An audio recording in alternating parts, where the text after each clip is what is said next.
Are you looking to hire a virtual assistant or executive assistant and want some great tips? Listen in to Quick Fix Friday as I talk about some tips on how to hire a virtual assistant and some initial tips on how to get started working with them in the right way. Hello, dreamers. Welcome to the Late Starters Club, giving you the inspiration, mindset, and tools you need to start something midlife and beyond. Remember, it's never too late to follow your dreams. First, a word from our sponsor, me. Are you feeling stuck in your business and aren't sure how to grow? Or maybe you're starting something new and just really don't know what strategy is going to work best for you. Well, then you might need my one on one coaching and consulting.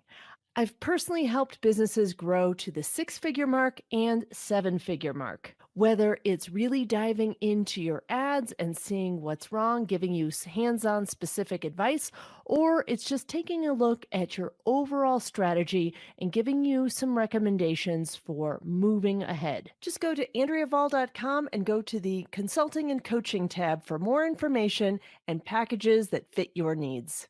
And now back to our regularly scheduled program. In episode 113, I talked to Stephanie and Ethan Bull, who have a business called Pro Assisting, and they match executive assistants with people who need help in that arena.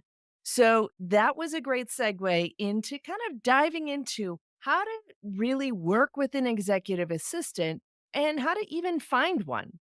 So let's talk about how to find one first. You could use a matching service like Pro Assisting, for example, and they specialize in higher end executive assistants. You could also use other types of matching services that are out there. I used one called the Ops Authority that helped me find someone who could help me with my ads business, but they also specialize in online business managers. So, a service like that will really help you streamline your search and really help you do some of the interviewing or even match you with a really specialized person. Another way to find someone would be to ask for referrals from people in your network who are also doing the same kinds of things as you. For example, if you are a speaker and are looking for someone who really can help you book more speaking engagements, there are people and assistants like that, and you may want to tap into your speaker buddies and find out if they are using someone. If you are someone who is in the ads management business, maybe you could tap into other people doing the same thing and see if someone could help assist you with that. Or if you are in a group with other online businesses and you need someone to do your images, for example, you can always ask for recommendations in that group. That can be a great way to find a specialized person. Another way to find someone is just someone within your community. You might put out a call for people to apply for a special position in your company, and they can be a great resource because they're already familiar with your business. Another way to find someone is just through something like Upwork or Fiverr. And that you can use to find people who have great recommendations and reviews on their profiles. And you can do some searching and filtering based on the skills you need. Now, that person is not going to be someone you know or be connected with in any way. So, some of the ways to really test the compatibility of working together with that person are to do some initial tasks or initial small projects to see if they can complete those projects as directed. And that's a good idea for any of these people, even if they are a referral or someone who has applied for a job. If you're doing something more part time, you can give them some initial tasks and see how they do. So, here are some tips on getting off to a great start with your new virtual assistant. One is, of course, to give them that initial project and really touch base with them on how they did and give them some feedback and make sure that is where you need their work to be.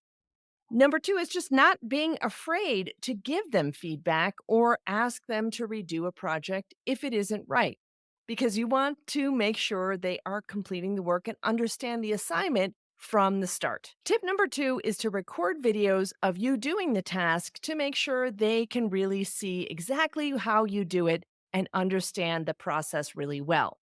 Tip number three is to have written out documented processes.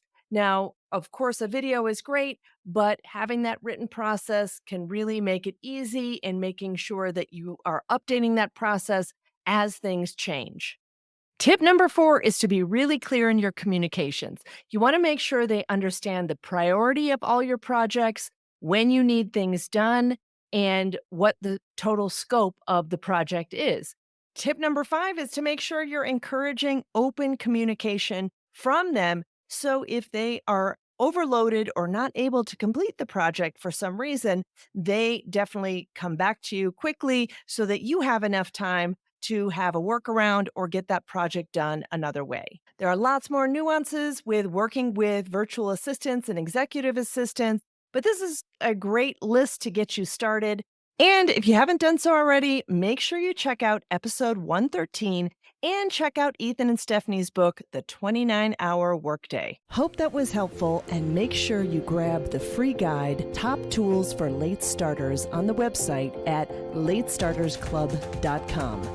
And let's turn dreaming into doing.